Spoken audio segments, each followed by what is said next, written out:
हाँ तो नमस्कार, आप सभी का बहुत बहुत स्वागत है दिशा ऑन क्लासेस पर। ये हम संस्कृत का चैप्टर नंबर 6 तक पहुंच चुके हैं और हमें अगला 2 दिनों के अंदर हमें पूरा संस्कृत समाप्त करना है, क्योंकि हमने आपसे 5 दिनों का वादा लिया था। तो चलिए, हम इस पार्ट से जितने भी ऑब्जेक्टिव सब्जेक्टिव बन सकते हैं सारे हम इसमें आपको बताएंगे स्टार के माध्यम से। दूसरी वीडियो में हम आपको ऑब्जेक्टिव करवाएंगे। तो आप लोग हो जाइए तैयार पढ़ने के लिए। थोड़ा सा वेबसाइट में दिक्कत चल रहा है ना, वेबसाइट का कार्य अभी ठीक होगा। मैं बहुत परेशान हूँ वेबसाइट को लेकर के। आज देखिए हम ठीक कर देते हैं। आप लोग का होमवर्क वेबसाइट में शो नहीं हो रहा है, तो टेस्ट जो है वो होमवर्क से हट के लिया जाएगा आज, ठीक है ना। आगे कल से देखेंगे हम, जो आपको देंगे टेस्ट, जो आपको होमवर्क देंगे उसी से टेस्ट होगा। आज होमवर्क से टेस्ट नहीं होगा क्योंकि बहुत सारे बच्चों के पास होमवर्क नहीं पहुँचा है। तो चलिए पहला हम देखते हैं भारतीय संस्कारा के बारे में। तो संस्कारों की कुल संख्या 16 होती है, सबको पता है। एग्जाम में क्वेश्चन आएगा संस्कार कितने होते हैं, तो बोलिएगा 16। जन्म पूर्व 3 संस्कार होते हैं, जिसमें गर्भधारणम, सीमंतोन्नयनम, ये संस्कार जन्म से पहले होते हैं। एग्जाम में क्वेश्चन आता है सीमंतोन्नयनम संस्कार कब होता है, ऑप्शन सी में दिया रहेगा जन्म से पूर्व, है ना। शैशव संस्कार यानी बचपन में 6 होते हैं, गर्भरक्षा, गर्भावस्था, संस्कारोपरणम, गर्भवध्याश्च इत्यादि। तो याद रखना है आपको कि जन्म पूर्व संस्कार 3 और शैशव संस्कार 6 होते हैं, जबकि शैक्षणिक संस्कार 5 होते हैं। अक्षर आरंभ, उपनयनम, वेदारंभ और केशान संस्कार शैक्षणिक संस्कार के अंतर्गत आते हैं। एग्जाम में पूछा जाएगा कि केशान संस्कार किसके अंतर्गत आते हैं, तो आंसर दीजिएगा शैक्षणिक संस्कार के अंतर्गत। उपनयनम भी शैक्षणिक के अंदर और अक्षर आरंभ तो पक्के आएंगे ही आएंगे। बिहार बोर्ड का एग्जाम 17 फरवरी से स्टार्ट है, ऐसे में आपकी तैयारी करना बहुत ही ज़्यादा इंपॉर्टेंट हो जाता है।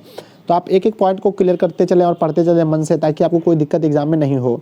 गृहस्थ संस्कार विवाह संस्कार के रूप में होता है। एग्जाम में क्वेश्चन आएगा गृहस्थ संस्कार कितने होते हैं, तो उत्तर आपको 1 देना है। मरने के बाद संस्कार यानी मरने के बाद एक संस्कार होते हैं, जिसे अंत्येष्टि संस्कार कहते हैं। एग्जाम में क्वेश्चन आएगा मरने के बाद कौन सा संस्कार होता है, तो उत्तर दीजिएगा अंत्येष्टि संस्कार। अंत्येष्टि संस्कार कब होता है, उत्तर दीजिएगा मरने के बाद। उपनयनम संस्कार में गुरु शिष्य के, है ना, गुरु शिष्य को लेने शिष्य के घर जाता है। एग्जाम में क्वेश्चन पूछा जाता है किस संस्कार के अंतर्गत गुरु शिष्य को लेने उनके घर जाता है, तो उत्तर देना है उपनयनम संस्कार। प्राचीन काल में स्त्रियों को ब्रह्मचारी, है ना, है ना, प्राचीन काल में स्त्री नहीं होगा, शिष्यों को ब्रह्मचारी कहा जाता था। जात कर्म, नाम कर्म, देखिए जो लोग हमारा पेड नोट्स खरीदे हैं इसको ठीक कर लीजिएगा, सॉरी आप सभी से। जात कर्म, नाम कर्म एवं अन्य प्रास शैशव संस्कार के अंतर्गत आते हैं। तो बचपन में ही उनकी जात कर्म होती है, उसका नामकरण होता है, उसको भोजन कराया जाता है, शैशव।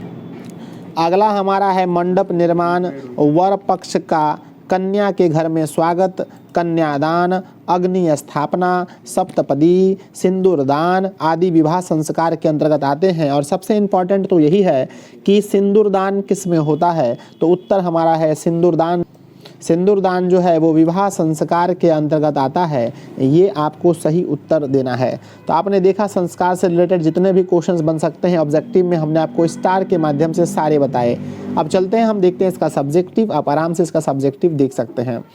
इसका सब्जेक्टिव हम देखेंगे तो हम, आपको पता है जैसा कि 1 2 3 4 5 6, है ना, 5 सब्जेक्टिव हमने दिया है। आपके बुक में 14 अध्याय हैं, जिसमें आपके बुक में मैं 14 अध्याय में आपको कुल एग्जाम में 16 क्वेश्चंस पूछे जाएंगे, जिसमें से आपको 8 क्वेश्चंस बनाने हैं। तो हर चैप्टर से 1 या 2 प्रश्न उठाए जाएंगे, 1 प्रश्न तो फिक्स ही उठाए जाएंगे, है ना। चलिए, तो आपको 8 ही बनाने हैं। पहला क्वेश्चन आ जाता है कि संस्कार किसे कहते हैं, ये कितने प्रकार के हैं। तो आपको सटीक आंसर लिखना है, जो मैंने पढ़ा है कि भारतीय जीवन में प्राचीन काल में वैदिक मंत्र के द्वारा कई कर्मकांड किए जाते थे, जिन्हें संस्कार कहते हैं। भारतीय जीवन में प्राचीन काल में वैदिक मंत्र के द्वारा कई कर्मकांड किए जाते थे, जिन्हें संस्कार कहते हैं। इसकी कुल संख्या 16 होती है, बच्चों को पता है। आगे बढ़ते हैं हम लोग।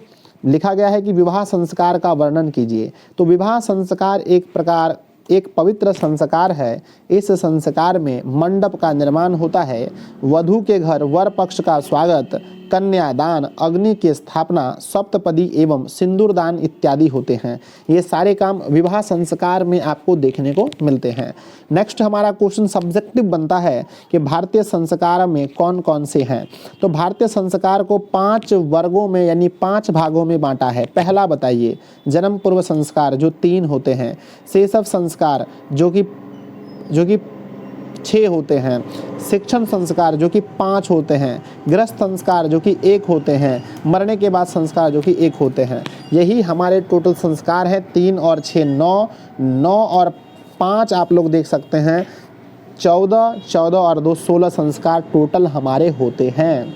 चैप्टर बहुत ही अच्छा है, बिना रिस्की है, बहुत हल्का चैप्टर है। नेक्स्ट है संस्कारों का महत्व क्या है। तो सही उत्तर आपको लिखना है, भारतीय जीवन में संस्कारों का अत्यंत महत्व है। ये हमें कई प्रकार के पापों एवं दोषों से मुक्त कराते हैं, इसलिए संस्कार का पालन करना हमें अति आवश्यक है। नेक्स्ट हमारा लास्ट प्रश्न आता है, केशांत संस्कार के बारे में लिखें। उत्तर है, केशांत संस्कार में शिष्य गुरु के घर में अपने केश को काटता है। शिष्य जो है अपने गुरु के घर जाकर के अक्षर आरंभ करता है और अपने केश को काटता है। ये होता है केशांत संस्कार में। तो आपने देखा इस चैप्टर के सारी इंपॉर्टेंट पॉइंट्स को और हमारे सब्जेक्टिव क्वेश्चन को। बहुत सारे बच्चों को डाउट होता है कि सर इतने मात्र 10 मिनट की वीडियो में क्या चैप्टर कंप्लीट हो सकता है। तो मेरे प्यारे साथियों, आप मेरे ऊपर भरोसा करो। आपका जो मैंने बोला है बुक से 65 नंबर मैं दिलाऊंगा, पक्के आपको 65 में से 65 मिलेंगे अगर आपके बुक में आते हैं। 45 नंबर है ना, लगभग 45 से 50 क्वेश्चन बुक से आएंगे। ऑब्जेक्टिव 45 और 16 नंबर जोड़ लीजिए, 61 नंबर लगभग आपके टोटल में से आपको 61 में से 61 मिलेंगे। बस आप मेरी 2800 वीडियो को खूब अच्छे से देख लेना। अब अगला जो हमारा इसका ऑब्जेक्टिव होने वाला है, इसका लिंक नीचे डिस्क्रिप्शन में है, जाइए क्लिक करके इसका ऑब्जेक्टिव टेस्ट लगाइए। जय हिंद।